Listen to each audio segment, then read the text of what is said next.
Perkenalkan, nama saya Muhammad Fathur Bagiana, Program Studi Pendidikan Matematika, Universitas Muria Kudus. Perkembangan Pancasila pada masa Orde Baru, mata kuliah Pendidikan Pancasila. Pancasila adalah dasar negara, sekaligus ideologi bangsa Indonesia. Pancasila sendiri berasal dari bahasa Sanskerta, yaitu panca berarti 5, dan sila berarti dasar.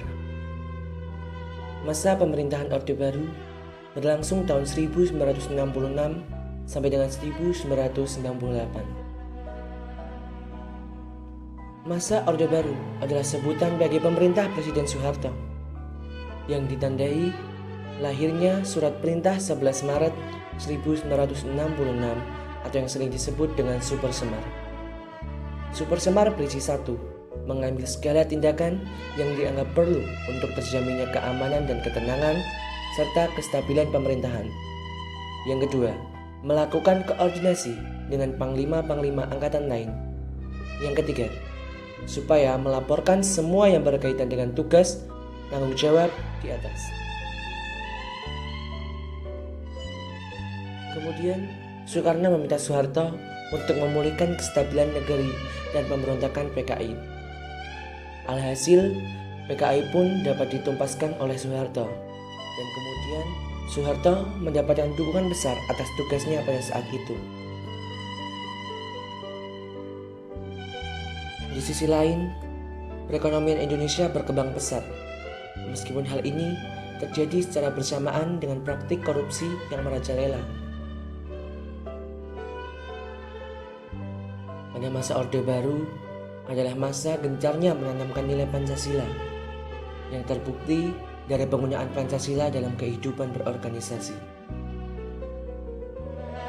Peran Pancasila pada masa itu merupakan dasar bagi suatu pemerintahan untuk menjalankan kuasa bagi seluruh rakyatnya.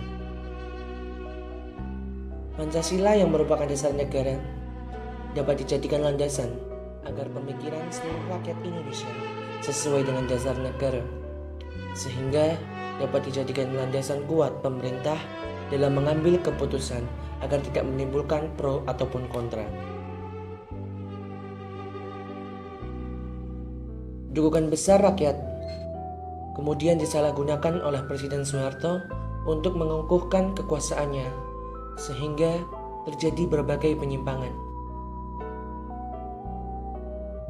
Penyimpangan yang pertama pada masa itu adalah kekuasaan presiden yang dijalankan sewenang-wenang. Hal ini terjadi karena kekuasaan MPR, DPR, DPA yang belum dibentuk dan dilaksanakan oleh presiden. Penyimpangan yang kedua, MPRS menetapkan presiden menjadi presiden seumur hidup. Hal inilah tidak sesuai dengan ketentuan mengenai masa jabatan presiden. Dan yang terakhir, penyimpangan adalah munculnya kasus pelanggaran HAM seperti Tanjung Priuk dan kasus Marsinah. Peristiwa Tanjung Priuk adalah kerusuhan yang terjadi pada 12 September 1984. Kerusuhan yang mengakibatkan sedikitnya 9 orang tewas terbakar, 24 orang tewas oleh tindak aparat, dan mencapai kurang lebih 400 orang tewas. Peristiwa tersebut dipicu pada saat Sersan Hermanu memasuki area sholat masjid dan melepaskan alas kakinya. Dan pada saat itulah yang membuat kemarahan warga memuncak dan kemudian membakar motor milik Sersan Hermanu. Yang kemudian penangkapan pun dilakukan oleh orang-orang yang telah membakar motor Sersan Hermanu. Dan kemudian kemarahan pun terus memuncak dan terus terjadi. Kasus yang selanjutnya adalah kasus Marsinah. Marsinah adalah aktivis buruh berlidah tajam dan organisator terpelajar yang meninggal pada umur 24 tahun. Ia merupakan buruh yang menjadi vokal di dalam membela rekannya sesama buruh yang kerap diperlakukan tidak adil oleh pihak perusahaan mereka bekerja. Perjuangan Marsinah mengalami puncaknya pada 5 Mei 1993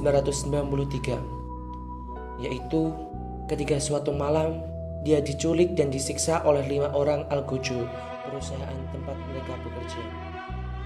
Kemudian demo-demo dan kemarahan pun terjadi dan kasus Marsinah pun terus berlanjut.